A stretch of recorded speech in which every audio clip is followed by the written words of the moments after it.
Aim right, achieve big at KR Mangalam University. बहुत बड़े mission के साथ एक्सियोम 4 लॉन्च हो चुका है। आरसी कपूर जी, अगर आप हमारे साथ जुड़े हुए हैं और लगातार ये डिस्कशन आप भी सुन रहे हैं, हमें मकसद के ऊपर भी चर्चा करना बहुत ज़रूरी है। हमारा मकसद क्या है, हमारा मिशन क्या है? सर, अगर इसमें आप भी जोड़ना चाहें कि इंडिया अगर इन्वेस्ट कर रहा है तो केवल ये नहीं है कारण कि हमें भी अपना स्पेस स्टेशन खोलना है 2037 तक। केवल ये नहीं है कि हमें ना सिर्फ उड़ान भरनी है, हमें उसे सुरक्षित वापस लैंड भी कराना है। इसके अलावा मानवता की दिशा में हम और क्या क्या दे सकते हैं इस विश्व को, ये बहुत बड़ा मकसद है। जी मीनाक्षी, देखिए जो एक्सपेरिमेंट्स होंगे वो ऐसे कोई दाल का स्प्राउटिंग देख रहे हैं, कुछ देख रहे हैं, सुनने में इजी लगता है, लेकिन इसका जो इफेक्ट्स है जीरो ग्रेविटी या ऐसे एनवायरनमेंट में ये चीज़ें उग सकती हैं। अगर ये उग सकती हैं, आज की डेट पे अगर आप देखें, अर्थ पे जो ज़मीन पे जो प्रॉब्लम्स होने लग गई हैं, फसलें नहीं हैं या डिस्ट्रॉय हो जाती हैं या वेदर के चेंजेस हो रहे हैं, तो आपको इस तरह से इवॉल्व जो है वो आपका फसलें कल को पैदा की जा सकती हैं जिसके कारण इंसान को कभी भी इसकी शॉर्टेज ना आए। तो इफेक्ट्स बहुत बड़े हैं, ये बाद में पता लगेंगे।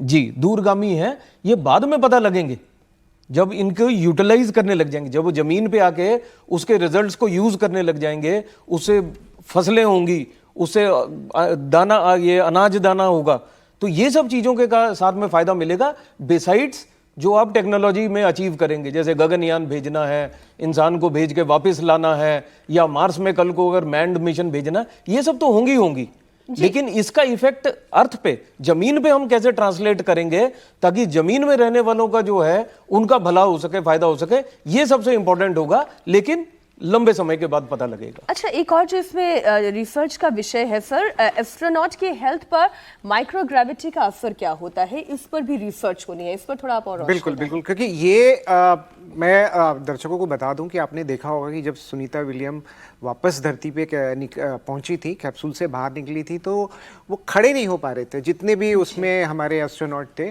तो ये एक बड़ी प्रॉब्लम आती है कि जितने दिन आप वहाँ रहेंगे स्पेस में, क्योंकि हमारी बॉडी का जो विकास हुआ है इवोल्यूशन के हिसाब से हम देखें तो वो इस ग्रेविटी को झेलने के लिए हुआ है। हमारी बॉडी में जितने मसल्स हैं वो अगेंस्ट ग्रेविटी उस फोर्स के साथ उसको झेलने की कोशिश करते हैं, इसीलिए हमारे मसल्स जो नॉर्मल मसल्स बने हुए हैं, मैं वो नहीं कह रहा कि आप जिम जाके बनाइए, हमें ग्रेविटी के अकॉर्डिंगली हमारा सारा सिस्टम इवॉल्व हुआ है, सारा सिस्टम इवॉल्व हुआ है।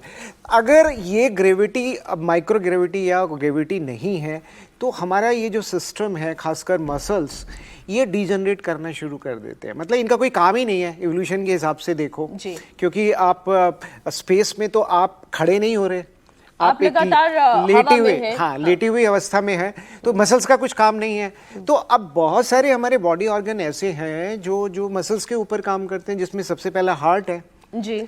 हार्ट के मसल्स अगर वीक हो जाए तो जो एस्ट्रोनॉट है उनकी हेल्थ कंडीशन क्या होगी। तो आपको उस कंडीशन को जो हमारी अर्थ पे होती है, एक्सरसाइज से, फूड सप्लीमेंट से, विटामिन सप्लीमेंट से, या कुछ और मेडिसिन, उससे उसको आपको उस लेवल पे मेंटेन करना है। अच्छा, तो एक इसी आपने चूंकि ये बात बोली, इसी से जुड़ा हुआ ये सवाल है, एक एस्ट्रोनॉट जब स्पेस स्टेशन में होता है, उसे अपने लिए, अपनी हेल्थ के लिए भी किन चीज़ों का ख्याल रखना पड़ता है, उन्हें क्या करना पड़ता है?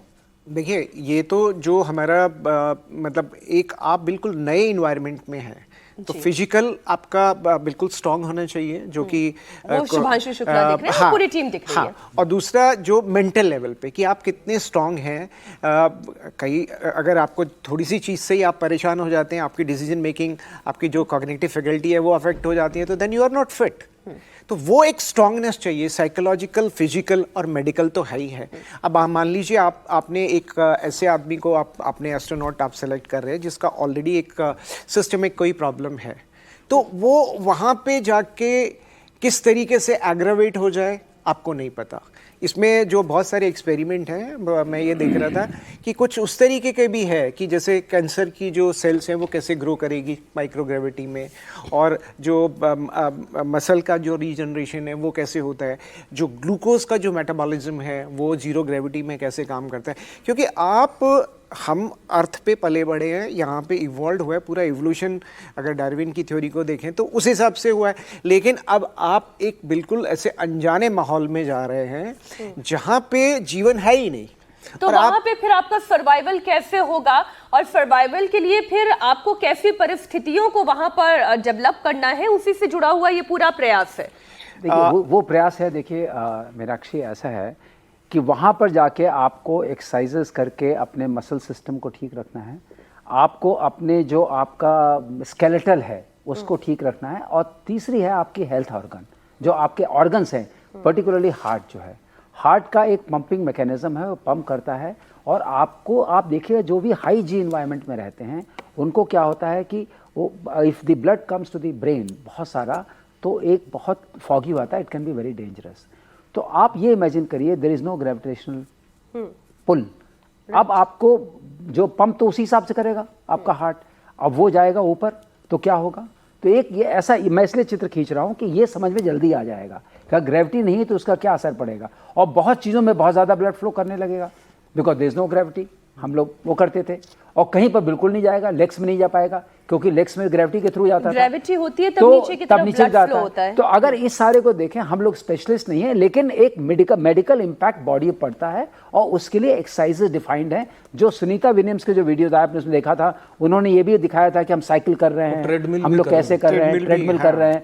उसके बाद दूसरा होता है एक्सक्रीशंस, आपको लू भी जाना है, आपको बाकी आपका एक्सक्रीशंस होंगे, तो वो कैसे होगा, वो सेकंड होता है। आपकी जो टॉयलेट्स होते हैं वो उसी तरह से डिजाइंड होते हैं। तो ये सारा तो होता है, but this is one part of the whole thing which has been over the years practice. जैसे सुनीता विलियम्स वापस आई थी मेरे ख्याल से मार्च 2025 में, और बहुत दिन रह के आई थी। उसके बाद अब उनको रिलीज कर दिया गया है।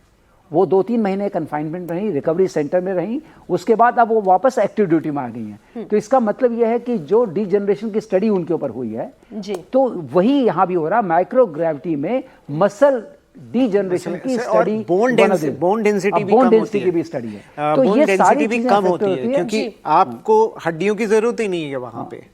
तो वो हड्डियां भी, मतलब कैल्शियम जो है उसमें से डिसॉल्व होने लगता है। तो ये तो इसकी बात हुई, लेकिन ये चीजें मेरे ख्याल से हम इसलिए ज्यादा नहीं कह रहे हैं कि बहुत चर्चित भी हैं और इसके बहुत एक्सपेरिमेंटेड हैं, क्योंकि हमारी तरफ से, हमारे देश से ये पहली बार जा रहे हैं, लेकिन ह्यूमन बीइंग्स स्पेस में रहे हैं, स्पेस सेंटर में रहे हैं, और बहुत लॉन्ग ड्यूरेशन के लिए रहे हैं। हम एक बार फिर से उस मुद्दे पर आते हैं कि एक ह्यूमन कैप्सूल जिसने अभी अभी आपकी आंखों के सामने ठीक 12:01 पर उड़ान भरी है।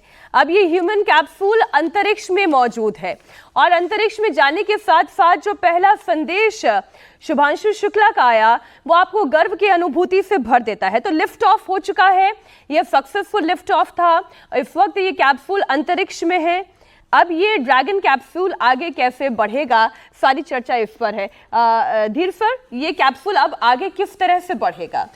अभी देखिए मीनाक्षी, इन्होंने जो रिपोर्ट किया था शुभांशु ने, वो थी स्पीड 7 किलोमीटर पर सेकंड, जो कि 27,000 किलोमीटर पर आवर की वो ट्रांसलेट होती है। और जो लो अर्थ ऑर्बिट में स्टेबल चाहिए स्पीड, वो है 28,000 की, जो कि 7.8 किलोमीटर पर सेकंड की बनती है। तो लॉजिकली अगर देखेंगे तो एक प्रोसेस ये होगी कि 7 किलोमीटर से 7.8 किलोमीटर पर सेकंड की स्पीड को अचीव करना, ताकि आईएसएस की स्पीड के आसपास आ जाए, या just about a few centimetres less, उससे थोड़ा सा कम। और अगले 24 घंटे में जैसे बता रहे हैं, उसका ऑर्बिट चेंज करते करते उसको आईएसएस के पास में लाएंगे, और फिर डॉकिंग की प्रोसेस होगी, जो कि बहुत क्रिटिकल है। एक बार डॉक हो जाएगा तो फिर वही वाली बात है कि दोनों में आइसोलेशन चैम्बर्स हैं, थोड़ी देर के लिए होल्ड किया जाएगा, सारे चेक्स होंगे, उसके बाद खुलेगा, एंड इधर वाले जो गए हैं अभी, ये उस तरफ पास ऑन कर जाएंगे जो रशियन मॉड्यूल है उसके अंदर में, और आईएसएस में एस्टेब्लिश हो जाएंगे अगले करीब 2 हफ्ते के लिए। तो कल जो है करीब 28 घंटे बाद, करीब शाम को 4 बजे, ये उम्मीद करते हैं और प्रार्थना करते हैं कि ये भी सक्सेसफुली हो जाए, तो फिर आगे की बात बढ़ जाएगी।